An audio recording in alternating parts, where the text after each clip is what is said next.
Stay with me to the end and subscribe, because what I found in that sealed envelope didn't just expose a lie, it shattered everything my husband built his betrayal on.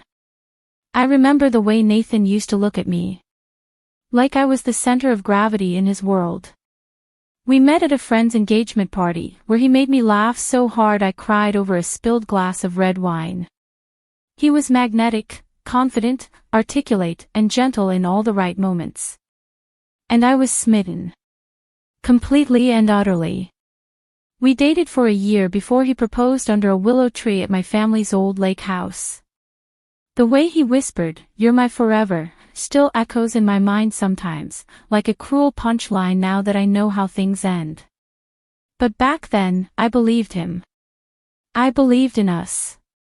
Our wedding was small, beautiful, filled with friends, flowers, and the kind of laughter you hope will stretch into old age. For the first year of our marriage, I felt like I had stepped into the life I'd always wanted. I was 30, a reading specialist at an elementary school, and we were already talking about kids. Nathan would kiss my belly at night and make silly predictions about our future children's names. But the tone shifted just after our first anniversary. Nathan became distracted. Distant. Sex turned from intimacy into obligation. Conversations dried up. His mother, Gloria, always a little cold toward me, began visiting more often, and with her came a new wave of scrutiny.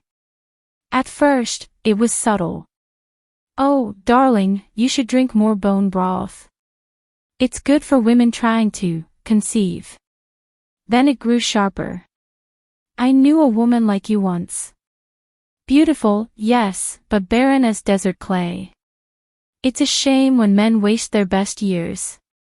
Nathan never defended me. Not once. Instead, one night over dinner, he put his fork down and said, "Maybe we should see someone about, you know. The baby thing. The baby thing." Like it was a broken appliance or a flat tire. I froze. "You mean, a doctor?" He nodded.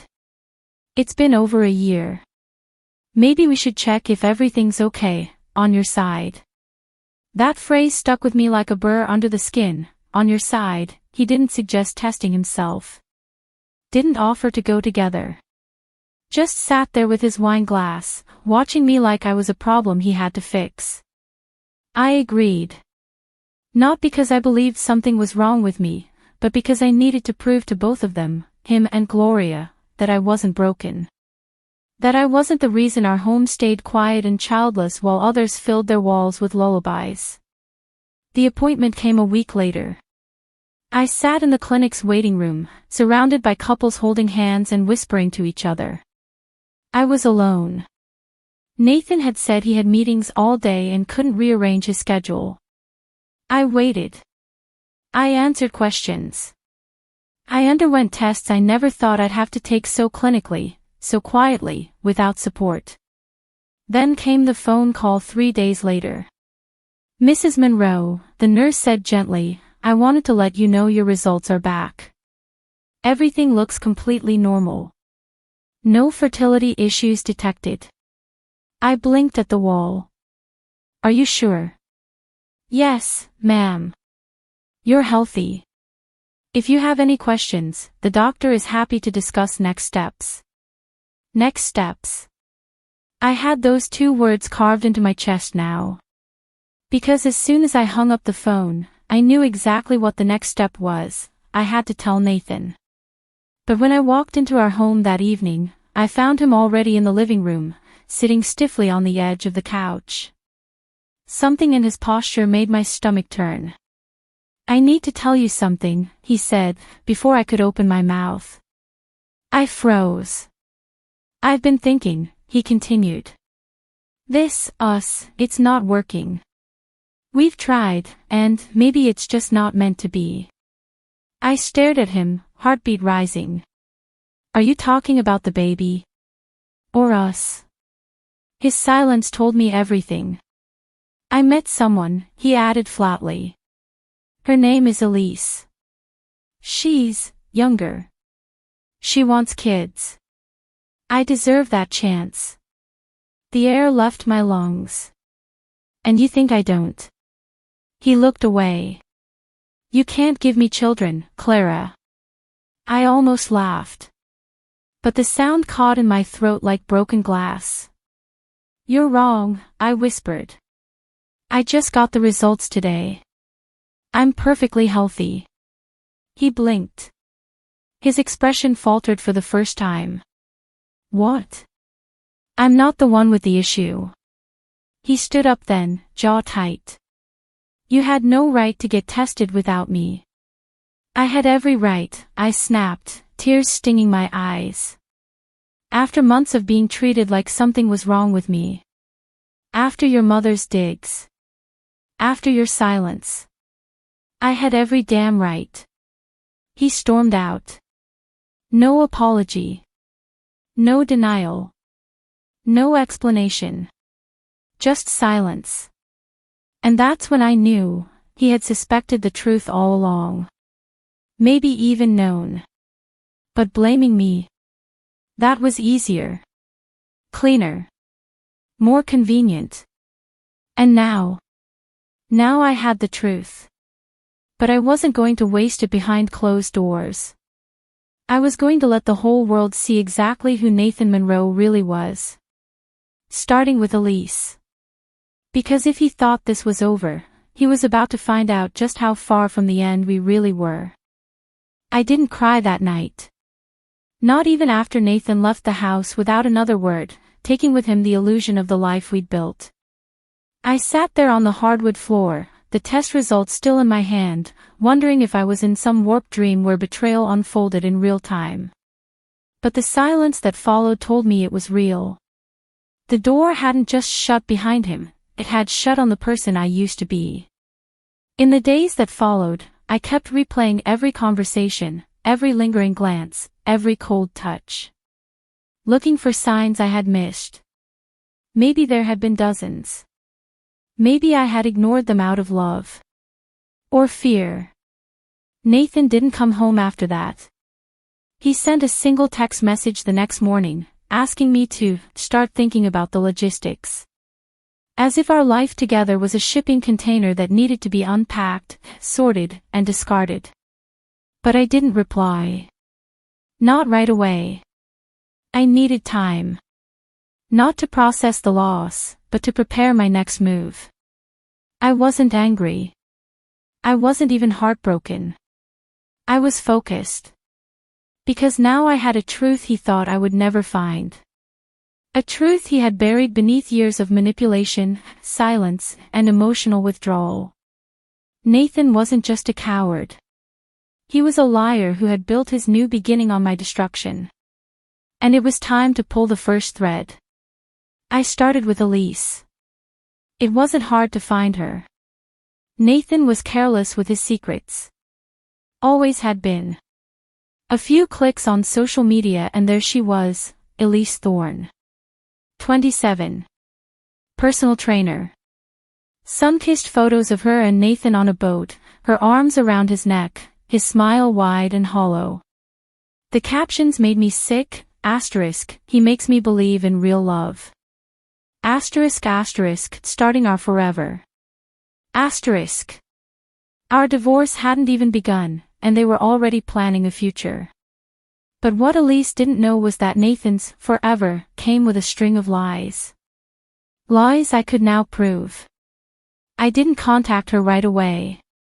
Instead, I started gathering everything. Photos. Messages. The appointment confirmation. The doctor's signed letter verifying my clean bill of health. I made copies and placed them in a folder, labeled it in big black letters, Truth. A few nights later, Nathan returned, not to apologize, but to retrieve a few of his things. He walked in like he still had a place here, his keys jingling like none of this mattered. I was in the kitchen when I heard the front door open. You could have called, I said, without turning around. I figured it was best to keep things simple, he said coolly.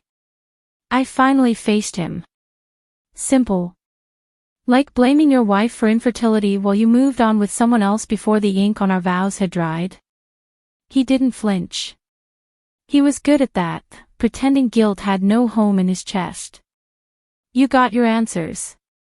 It's over now. No, Nathan, I said. It's not over. Not for me. Not for Elise. Not for anyone who ever believed you were a decent man. His jaw tightened. Don't drag her into this. She's already in it, I snapped. You put her there. Just like you put me in the line of fire while you ducked behind your lies. He took a step closer. You're angry. I get it. You don't get anything, I said, my voice low. But you will. He scoffed, grabbing a box from the hallway.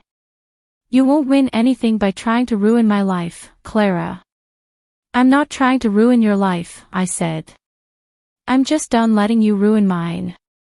He paused, box in hand, the weight of the words landing harder than I expected. For a moment, I saw something flicker in his eyes, fear, maybe, or the dawning realization that I wasn't the woman who once cried over his absences.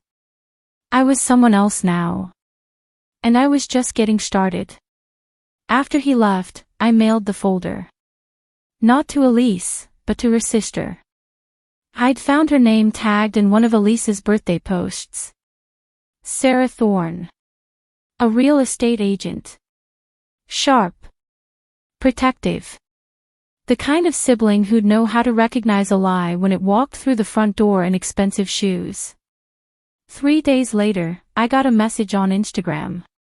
From Sarah T. Subject, Elise. Asterisk Hi Clara, I hope this isn't crossing a line, but I just opened the envelope you sent.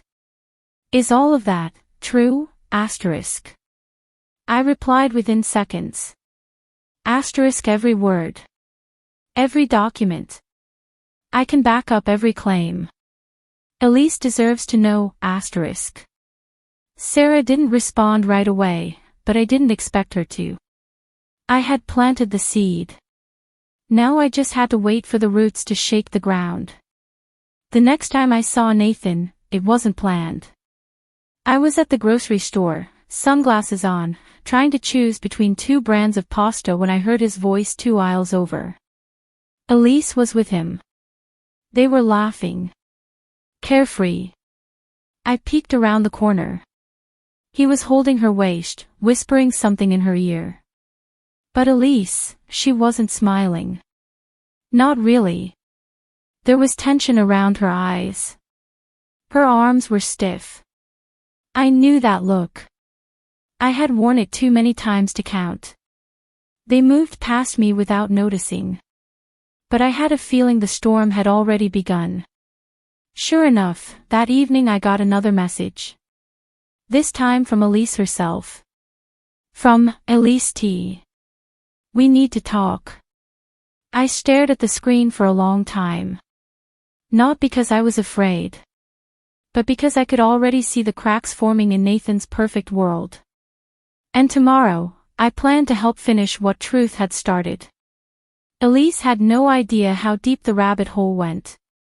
But she was about to find out.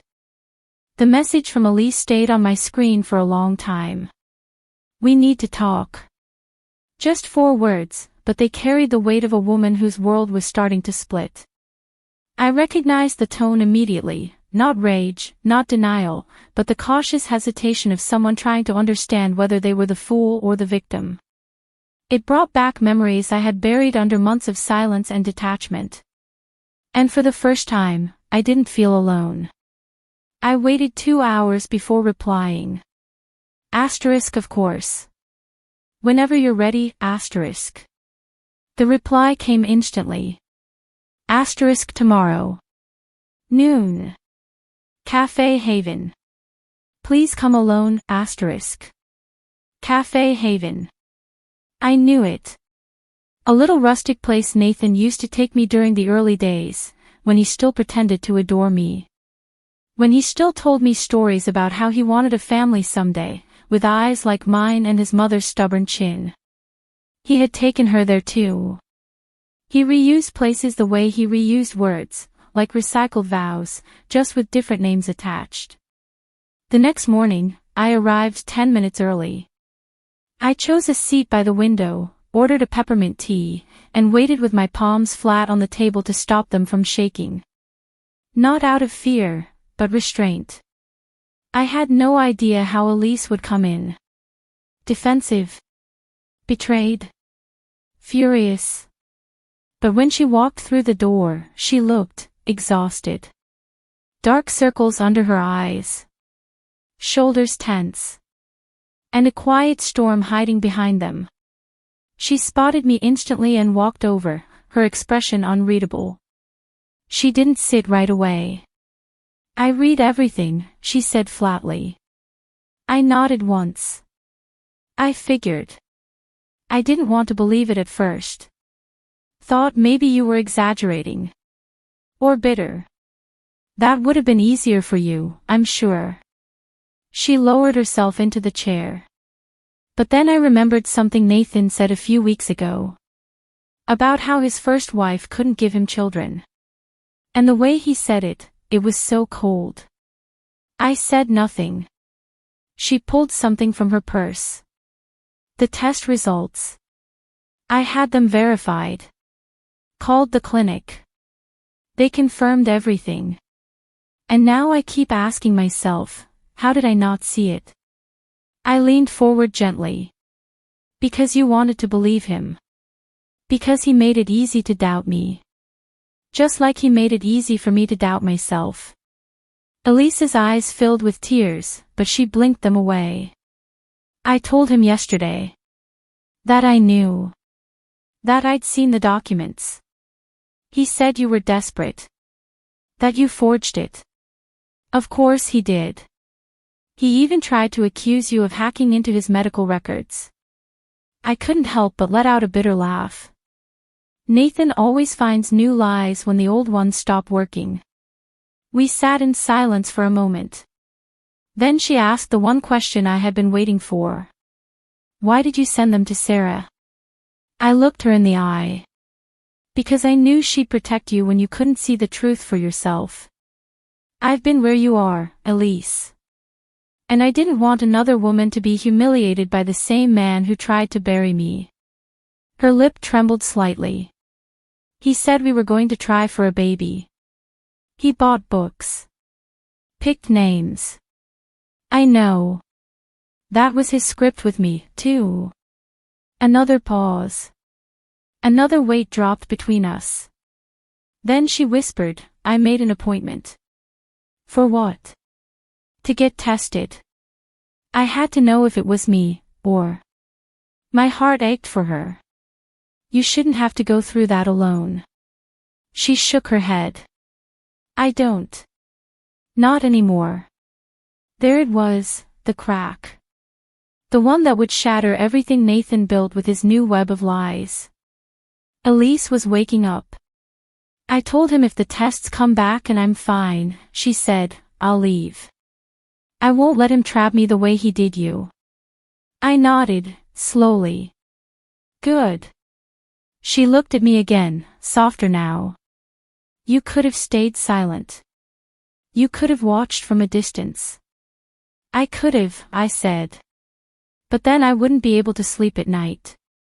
She exhaled shakily. I don't know what comes next. For me. For any of this. I reached across the table, placing my hand over hers. You rebuild. And you do it on your own terms. We sat there until our teas went cold. When she finally stood to leave, she turned to me and said, he's going to hate you for this. He already does, I said calmly. But at least now, he won't have anything left to hide behind. Later that evening, I received a text from an unknown number. Nathan asterisk. You crossed the line. I didn't reply. But I smiled. Because the moment he realized Elise wasn't just another puppet in his show, that she had the strength to walk away too, I knew the control he'd clung to was slipping. And soon, he'd lose it all. Not because I ruined him, but because the truth was finally louder than his lies. The next time Nathan tried to reach me, it wasn't through texts. It was through silence. Not the cold kind he used to weaponize in our marriage, but the desperate kind, the kind that fills a room when someone realizes the walls are closing in and there's nowhere left to run. He didn't call again. Didn't show up at the house. No emails. No late-night attempts to twist the narrative. And I knew exactly why. Because Elise had left him. Sarah called me 3 days after our cafe meeting. "She's staying with me now," she said, voice tight with both anger and protection. She didn't even wait for the results. She said she didn't need a doctor to confirm what her gut already knew. I smiled quietly to myself. Elise had done what I hadn't been brave enough to do the first time around, walked away before he had the chance to crush her. "Good," I said. "She deserves better." She also wanted me to tell you something. "What is it?" She said to tell you, thank you. And that she doesn't feel stupid anymore. I felt something tighten in my throat. That simple phrase, she doesn't feel stupid anymore, it carried the weight of everything Nathan had stolen from both of us. Dignity. Trust. Self-worth. But now, for the first time, I wasn't the only one who saw through him. And I had only just begun. I kept tabs on Nathan from a distance. Not because I missed him, but because I wanted to witness the unraveling. It was subtle at first. A few mutual friends stopped engaging with his posts. Then I heard from a former colleague that whispers were circling the office. Heard he got dumped by his new girl, someone had said in the break room. Guess karma doesn't miss. But what interested me more was what Gloria would do when the truth finally reached her doorstep. Because she had always stood beside him like a statue of denial. Polished, cold, and impervious to anything that didn't support her version of reality. To her, I had been the defective one. The disappointment. The woman who couldn't give her a legacy. And now she had to face the fact that her perfect son had been lying. Not just to me, but to her. I didn't have to wait long to find out. One morning, as I stepped out of my car in the grocery store parking lot, I saw her. Gloria. Still as composed as ever, her silver-gray hair pulled back into a bun so tight it looked painful. She was pushing a cart full of oranges and staring blankly ahead. She didn't notice me at first. But I made sure she did. "Good morning, Gloria," I said calmly, stepping directly into her path. She blinked. Her gaze sharpened like a hawk's, narrowing at the sight of me. "Clara. Looks like you're shopping for a lot of vitamin C." She sniffed. "Not that it's any of your business." "I guess you've heard, then." Her lips tightened. "If you're referring to the unpleasantness with Elise, I don't see how that concerns you." "Oh, but it does," I said. "Because the same lie he told her. He told me first. And you helped him carry it." "I never." "You implied," I interrupted, my voice like glass.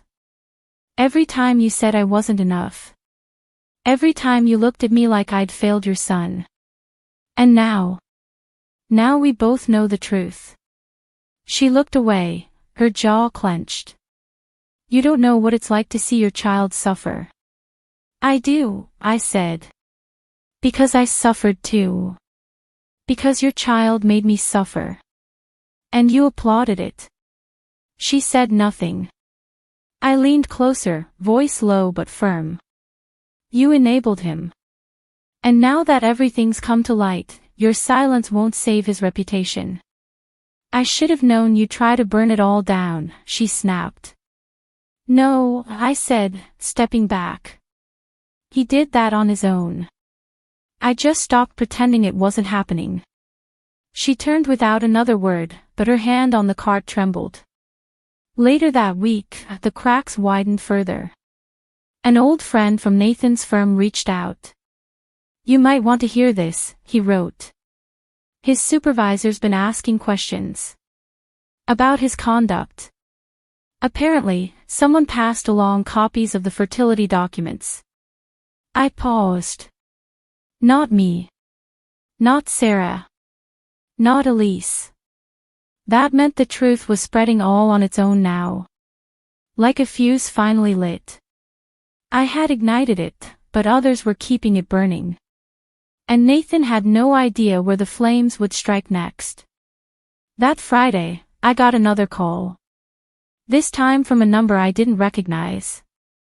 "Hello. Clara Monroe." "Yes. This is Devin Huxley. I represent one of the equity boards. Nathan Monroe submitted a partner proposal to last month." I blinked. "I'm sorry, why are you calling me?" "I reviewed the character background check. And I have a few questions regarding discrepancies between Mr. Monroe's stated reason for his divorce and the medical records that have since surfaced." My mouth went dry. "What kind of questions?" "The kind that determine whether someone is trustworthy enough to be made partner at a major firm." I smiled so slowly, it almost felt surreal. "Well, Mr. Huxley," I said, voice steady. "You've called the right person." Nathan hadn't just lied to me. He had tried to build a new empire using the ashes of the life he destroyed. But now those ashes were staining his hands. And I was just getting started with the cleanup. Devin Huxley called again 3 days later. This time, it wasn't for clarification, it was for confirmation. "We've concluded our internal investigation," he said, calm and measured like a surgeon preparing for a precise incision. "And based on the discrepancies in Mr. Monroe's personal disclosures, we've decided to withdraw his candidacy for partnership." I didn't know what I expected to feel. Triumph? Maybe. But what came was something simpler. A quiet, bone-deep peace. "Thank you," I said softly. "For calling. And for caring enough to ask." He paused for a moment before responding. "We don't tolerate deception. Especially the kind that intentionally harms another person." When I hung up, I stared at the screen for a long time. Nathan's career had always been his pride, his armor. He used it as proof of his worth, of his brilliance, of why he deserved more than me. And now, that shield was cracked down the middle. And the best part? I didn't even have to raise my voice. Truth did the talking. It didn't take long before I started hearing from others in his circle. Quiet murmurs. Subtle check-ins. A LinkedIn update that showed seeking new opportunities where his role used to be. A friend of a friend who mentioned that his mother had started avoiding charity events. And then, the message came. From Nathan. *, you've made your point. I hope you're satisfied, *. I didn't reply. Because I wasn't done. Not yet. I hadn't gone searching for revenge. I had just wanted peace, clarity, closure. But Nathan had burned those bridges the moment he chose to weaponize my pain to protect his own image. So now, he would learn what it felt like to have no one left to lie to. I sent the folder, copies of the test results, his texts, and a letter I'd written, directly to the HR department of his new contract client. A startup PR agency that had hired him to advise on ethics and brand reputation. The irony wasn't lost on me. 3 days later, I received a short email. *, thank you for your submission. We've terminated Mr. Monroe's contract, effective immediately, *. I sat in silence, watching the cursor blink on the screen. He was crumbling. And I wasn't even in the room. The next week, Gloria showed up at my door. It was a Sunday morning. Birds chirping. Sunlight pouring in through the curtains. I was reading on the couch in an old sweatshirt, content in the stillness I'd built for myself. The doorbell rang, and there she was. In beige slacks and a wool blazer. Hair immaculate. But her eyes, tired. Fragile in a way I'd never seen before. "May I come in?" she asked. I stepped aside without a word. She didn't sit. She walked to the center of the living room, turned slowly, and looked at the walls, the ones that once held photos of her son. Now replaced with framed prints of the ocean, a dog-eared poetry quote, and a sun-drenched picture of me and my sister laughing on a beach. "You've redecorated," she said. I crossed my arms. That was the point. She nodded faintly. "Nathan is not doing well." "I know. He lost his firm. The new clients." "Elise. I know that too." She took a breath. "He told me the truth. About everything." I waited. And I realized, her voice broke slightly, that I failed you. As a mother-in-law. As a woman who should have known better. I didn't expect that. But I wasn't about to rescue her from the discomfort of reflection. "Why are you here, Gloria?" She met my eyes. "To apologize." I studied her. This woman who once made me feel so small in my own home. Who said my worth began and ended with my ability to give her grandchildren. And now, she was the one shrinking in the silence. "Why now?" I asked. Because for the first time in my life, I saw who my son really is. And it terrified me. There was no pleasure in hearing that. Only closure. She looked around again. "You've built something beautiful here." I nodded. Because no one else is allowed to build it for me anymore.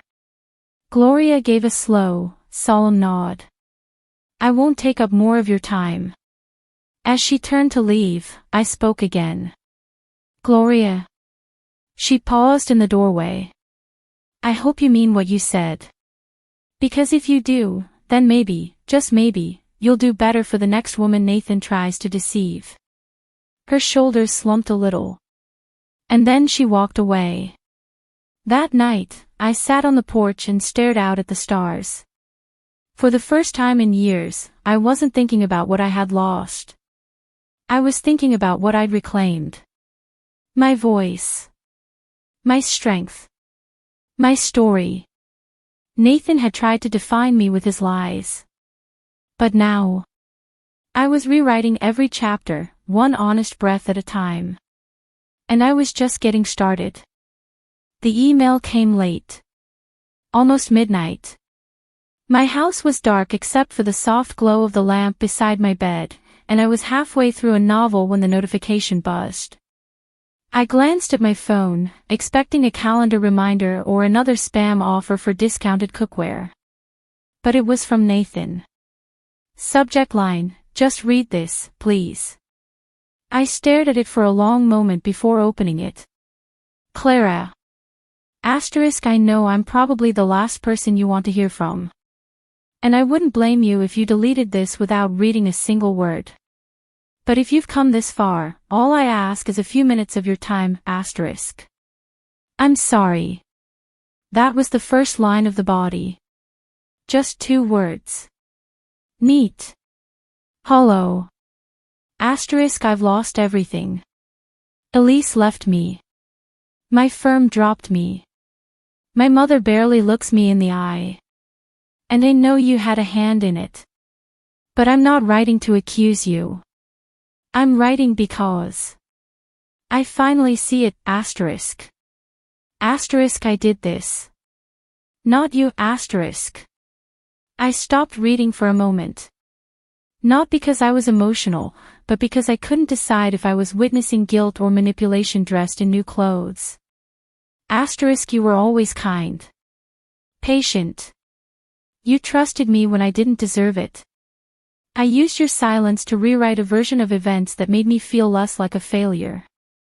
I blamed you because I couldn't face the truth about myself. About what I couldn't be, I scrolled further. When you handed me that test result, that should have been my breaking point. But I ran instead. Into a fantasy. Into someone who didn't know what I had done. And I ruined that too. Because rot doesn't stay hidden. It spreads, you didn't deserve the things I said. Or what I made my mother believe. Or how I discarded you like you were the problem. You were never the problem, I kept reading, every sentence growing longer. More confessional. More rehearsed. You don't have to forgive me. I'm not even sure I forgive myself. But if there's anything left of the man you once loved, I hope you know he's the one writing this. Not the one who walked away, I'm sorry, Clara. For all of it, I read the message twice. Then I closed my laptop, turned off the lamp, and went to sleep. Because some apologies arrive long after they matter. The next morning, I opened the message again. Not because I was reconsidering anything, but because I wanted to see if I'd missed something real. Something vulnerable. Something human. But all I saw was a man trying to clean the wreckage of his own making, hoping that if he polished the edges, it would make up for setting the fire. So I opened a reply window. And wrote only one sentence. Closure doesn't come from you, Nathan. It comes from finally realizing I never needed anything from you in the first place, Then I hit send. I didn't expect him to write again. And he didn't. But others did. The story was spreading. Quietly. Organically. I began hearing from women I didn't know. Names I had never seen in my inbox. Thank you for what you did, one message read. I used to date him in college. He was the same back then, charming until things got real. Then cold. Dismissive. He made me feel crazy. Another message, your story helped me leave someone who sounded just like him. I didn't even realize how much I'd been shrinking until I saw what it looked like when someone stood tall again. And that, more than any apology, was the reward. I hadn't just taken my life back. I'd given other women permission to do the same. The last thing I did that week was mail a letter. Not to Nathan. To Gloria. I knew she might not read it. Or maybe she'd read it and toss it in the fire. But I didn't write it for her. I wrote it for me. Gloria. You raised a son who learned to lie before he learned to love. But you also raised a son who learned to protect his ego at the expense of someone else's reality. That doesn't come from nowhere, You can't undo the damage. Neither can I. But maybe you can help break the cycle. Maybe the next time you see a young woman with uncertain eyes and trembling hands, you'll choose kindness instead of silence, I'm not bitter. I'm not angry. But I am awake now. And I hope you are too, Clara. I sealed the envelope. Dropped it in the mailbox. And didn't look back. Because the truth was no longer a secret. It was a storm. And Nathan's world was still learning how to survive the downpour. It had been almost a year since Nathan walked out of our home claiming I had failed him. And now, I stood in front of the courthouse, finalizing the divorce he had once demanded on his terms, but was now being delivered on mine. I remember the look on his face when he arrived for the hearing. He didn't wear arrogance like he used to. His suit, once crisp and calculated, now hung awkwardly from his frame. The light in his eyes, the one he used to wield like a weapon in every room, was gone. Replaced by a flicker of something duller. Weary. Humbled. But I didn't gloat. I didn't need to. I nodded once, professionally, and took my place at the other end of the bench, never meeting his gaze again. The judge moved swiftly. Our settlement had already been agreed upon through the lawyers. No property battles. No arguments over assets. Just signatures, acknowledgments, and the click of a pen that severed us for good. Nathan signed without resistance. I signed with resolution. And that was it. The marriage that had once been filled with promises whispered beneath string lights and champagne bubbles was now reduced to 3 pages and a court clerk's filing stamp. I stepped outside before him. The sun was high, warming the back of my neck as I stood on the steps, breathing in something that almost felt like relief. Freedom, maybe. Peace. That quiet, calm hum of knowing I was no longer waiting for someone to become the person I once imagined they could be. I didn't notice him until he stood beside me. "I thought you'd say something," Nathan muttered. I looked ahead. Not at him. "What would you want me to say?" I asked. He hesitated. "I don't know. That this was hard for you too. That it meant something once." I let the silence stretch. Then I said, "It did. Until you chose to erase it." He nodded slowly, his jaw tightening. "You think I don't regret it? I don't care if you do." He turned to me then. "I loved you." "No," I said softly, but with conviction. "You loved what I did for you. How I made you feel like more of a man. Until you had to confront the part of yourself that didn't measure up, and blamed me for it."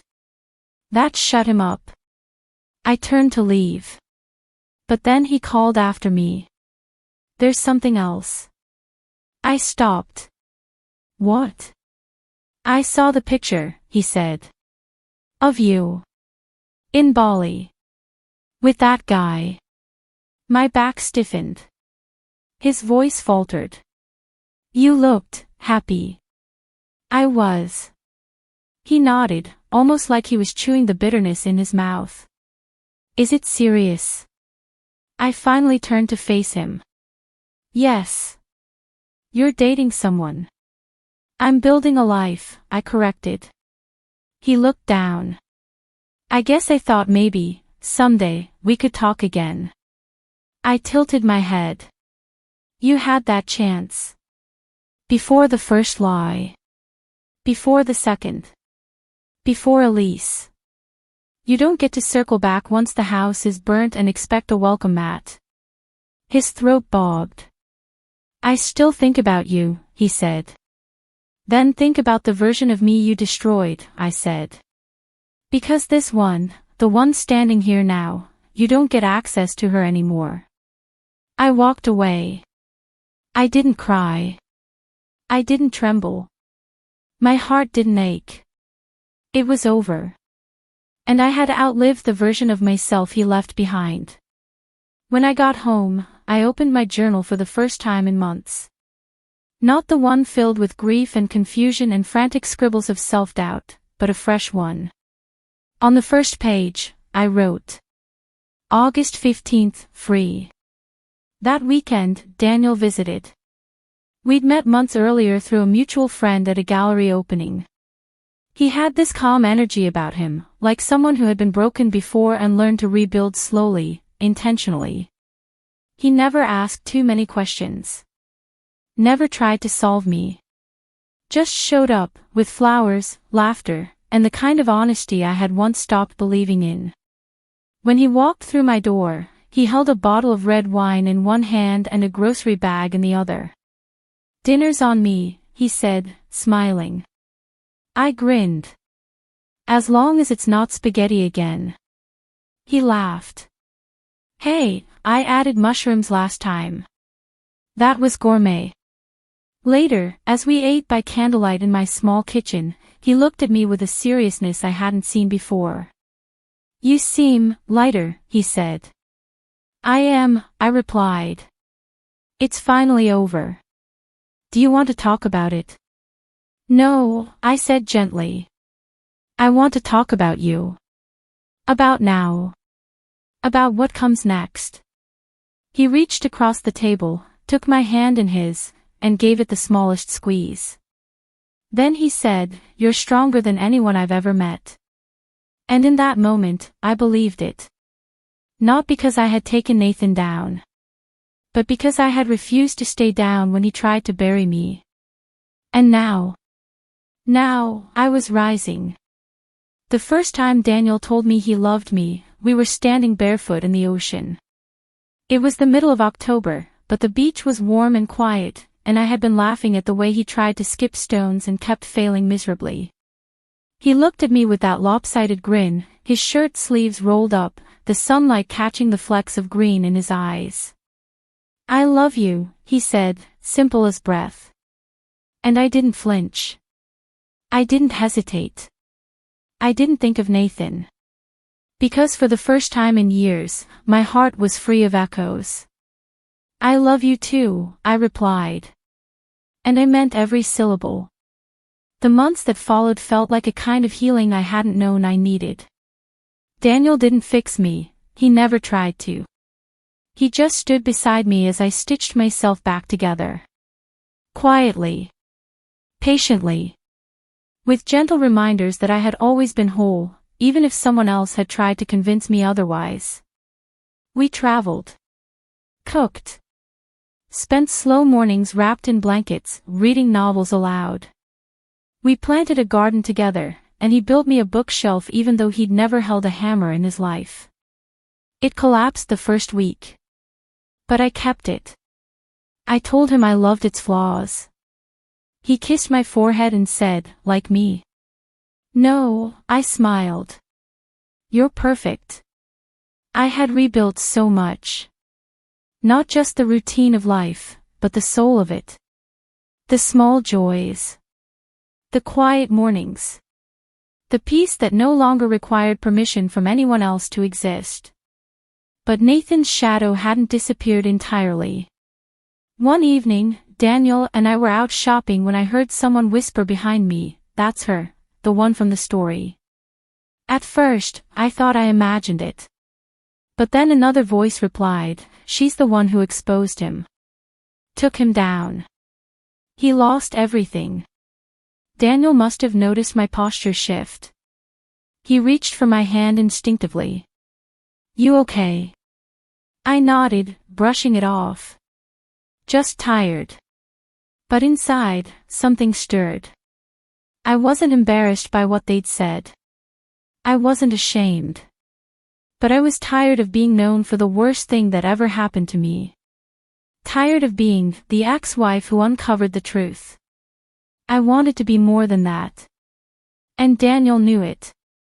That night, as we curled into each other beneath the covers, he whispered, "You know you're more than what he did to you, right?" "I do," I said. But I didn't sound as certain as I hoped. So he kissed my shoulder and added, "You didn't just survive him. You outgrew the entire version of yourself that tolerated him. That's what they should be whispering about." I turned to him then. "You really think so?" He smiled. "I know so." A few weeks later, I did something unexpected. I spoke at a women's seminar on self-worth. A friend of mine had organized it and asked if I'd be willing to share my story, not the revenge version, not the viral headline, but the part where I learned how to live again. I stood on a small stage in front of 40 women, some young, some older, all of them carrying stories behind their eyes. And I told them the truth. That healing is not linear.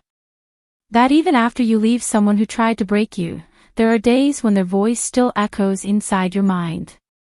That forgiveness isn't about them, it's about cutting the rope that ties you to their power. I told them how I learned to live for myself again. When I finished, there was a long pause. Then applause. But what meant more were the women who came up to me afterward. One said she'd been silently planning her exit for months. Another said she hadn't laughed in weeks but hearing me made her want to try. One woman just hugged me and whispered, "Thank you for not sugarcoating it." I went home that night and cried. Not out of grief. But release. The last residue of Nathan's name finally slid off my skin. He had written himself out of my story the day he chose lies over truth. And now, I was writing chapters he'd never be a part of. Daniel proposed on a Tuesday. We were sitting on a bench beneath a tree we always passed during our walks. He pulled out a small velvet box and said, "You already gave me back my faith and love. Now I want to give you everything you were told you didn't deserve." I said yes with tears streaming down my face. Not because I needed a ring, but because I had finally chosen someone who chose me right back. No conditions. No lies. Just truth. A few days later, I got a message from an old acquaintance. "Have you seen Nathan lately?" I hadn't. But I didn't ask why. Because for the first time, I didn't care. He could be thriving. He could be suffering. But none of it belonged to me anymore. And that, I realized, was the most powerful closure of all. We got married in early spring, under a canopy of pale pink blossoms that looked like falling stars every time the wind moved through the trees. It was a small wedding. Simple. Just the way I wanted. No elaborate venue. No staged perfection. Just love, and people who meant it when they said they were happy for us. Daniel looked at me like I was everything. And for the first time in a long time, I didn't feel like I had to earn someone's affection. I didn't feel like I was being measured against something invisible. There was no performance, no pretending. Just presence. The vows we wrote weren't poetic or showy. They were honest. "I promise to never make you doubt yourself again," Daniel had said, his voice thick with emotion. "Even on the days you feel small, I'll remind you how big your heart really is." I had tried to speak after that, but my words had tangled with the lump in my throat. Later, at the quiet little reception in my friend's backyard, I watched the man I loved laugh with my father, play cards with my niece, and wrap his jacket around an elderly guest when the breeze turned cold. And I knew, without a shadow of doubt, that I had made it. Not to a finish line, but to a beginning I had once believed was no longer possible. That night, after the guests left and the candles burned low, I stepped into our new home and sat at the edge of the bed in my wedding dress. Daniel knelt beside me, helping me remove my shoes, brushing a kiss across my hand. He looked up and said, "Are you okay?" I nodded. More than okay. But my mind drifted for a moment, to something I hadn't planned. Because tucked into the bouquet I had carried down the aisle was a folded photo I hadn't told anyone about. It was from years ago. A picture Nathan had taken of me on our honeymoon, back when I still believed in who he was pretending to be. I wasn't holding on to it out of longing. I had brought it for something else. The next morning, I took that photo to a pier and let it go. Watched it drift away until the waves claimed it fully. I didn't need it anymore. 2 months later, it happened. Daniel and I were out shopping for furniture when we ran into someone from Nathan's old social circle, Jenna, a woman who had once hosted all the wine tastings and brunches that Gloria used to drag me to. She did a double take when she saw me. "Clara. Wow. You look incredible." I thanked her politely. Her eyes shifted to Daniel. "And this must be my husband," I said, with quiet pride. She blinked. "Oh. I hadn't heard. I mean, not that I keep in touch with Nathan anymore." I raised an eyebrow. "No." She leaned in a little, lowering her voice. "I don't know all the details, but, after everything that came out, people stopped inviting him to things. He kind of disappeared. Rumor is, he's back living with his mother." I didn't smile. Not because I pitied him. But because I didn't feel anything at all. That part of my life was closed. But life, as it always does, had one last twist in store. A few weeks later, I was walking through the city with Daniel when I saw him. Nathan. He was standing at a bus stop, dressed in a wrinkled button-down and faded slacks. He looked thinner. Pale. Older. Not in the way time makes us older, but in the way regret does. Like every lie he ever told had finally settled into his bones. He hadn't seen me yet. I could have kept walking. But I didn't. Not because I wanted to confront him. But because I wanted him to see the life he never believed I could have. I turned to Daniel, took his hand, and kissed his cheek. Nathan looked up just as I pulled away. Our eyes met for the briefest moment. And in that sliver of time, I saw everything. The flash of recognition. The jolt of regret. The silent collapse of a man who once believed he could define my worth by what I couldn't give him. But there I was. Whole. Loved. Radiant. He opened his mouth slightly, like he wanted to speak. I turned away. And kept walking. Daniel asked, "You okay?" I nodded. "I am." And I meant it. Because the man who once tried to erase me had become nothing more than a passing shadow in a life I had rebuilt with my own hands. One day, he'd have to live with the memory of me walking past him, not even needing to say a word. Because sometimes, the loudest revenge is silence. And I had mastered it. There's a kind of freedom that doesn't announce itself with fireworks or fanfare. It's quiet. It arrives slowly, like morning light bleeding through closed curtains. That's what peace felt like, months after I walked past Nathan at the bus stop. Not triumphant. Not vindictive. Just whole. There were still days when the past would tap on my shoulder, usually in the smallest moments. Folding laundry and finding a shirt I hadn't worn since that last fight. Passing a restaurant we used to go to. Hearing a song I once played on repeat just to drown out the silence in our home. But those memories no longer had claws. They were just echoes. Daniel and I moved to a house outside the city. It wasn't big, but it had a porch that wrapped around like an embrace and windows that caught every shade of morning. On weekends, we hosted dinners with friends who knew my story and never made me feel like I had to explain myself. We adopted a dog. His name's Ludo, and he's clumsy, loud, and impossible not to love. And then, almost exactly 2 years to the day since my divorce was finalized, I sat in a doctor's office and heard a heartbeat that wasn't mine. Daniel cried before I did. I laughed through my tears and said, "Do you think Nathan would believe this if someone told him?" Daniel just held my hand tighter. He doesn't matter. And he was right. He didn't. The pregnancy wasn't easy. There were scares. Nights when I lay awake, terrified that my body would betray me. That the years of blame and shame would somehow find a way to poison this joy. But they didn't. And when I held our daughter for the first time, everything Nathan had ever said about me dissolved. She had my eyes. Daniel's calm hands. And the kind of peaceful expression only children born from truth can carry. We named her Marin. It means sea in old languages. Because that's what she was to me. An ocean of proof that I had survived. That I had won. Months after Marin's birth, I got one final message from Gloria. A card, in her elegant handwriting. Asterisk, I heard about your daughter.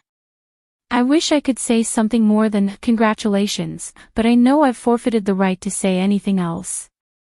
I just want you to know, I've thought about everything. And I hope she grows up never knowing what it's like to be blamed for someone else's pain, asterisk. I didn't reply. Not because I was angry. But because I no longer felt responsible for making others feel better about the damage they had done. I wasn't a fixer anymore. I was a builder. I built a life out of broken pieces. I built a marriage out of trust. I built a family out of hope. And Nathan. He became a ghost. Sometimes I hear things, mutual friends who mention he's still single. That he works at a smaller firm now. That he moved back in with his mother briefly after a failed engagement. That he's not the same anymore. But of course he isn't. Lies have a way of hollowing people out from the inside. And regret, it never really leaves when you've buried the truth deep enough to ruin someone else. But I wasn't ruined. I was rewritten. Not by Nathan. By me. One night, Daniel and I sat on the porch watching the stars while Marin slept inside. He turned to me and said, "Do you ever think about him?" I shook my head. Not in the way you'd think. I don't miss him. I don't hate him. I just remember the woman I used to be. He looked at me. What would you tell her, if you could? I thought for a long time. Then I whispered, I'd tell her she's not broken. That love isn't supposed to feel like performance. That sometimes the people who hurt us the most are the ones we tried the hardest to please. And that one day, she'd be sitting on a porch like this, holding her husband's hand, with a child asleep inside, and she'd know that every step away from that pain was a step toward her becoming whole. Daniel kissed my temple. And we sat there in silence. The kind that wasn't cold or cruel. The kind that felt like safety. The kind that Nathan would never know again. And that was enough. Not revenge. Not rage. Just a life so beautiful, it made his cruelty irrelevant. And peace, real peace, that didn't need to be announced. It just had to be lived.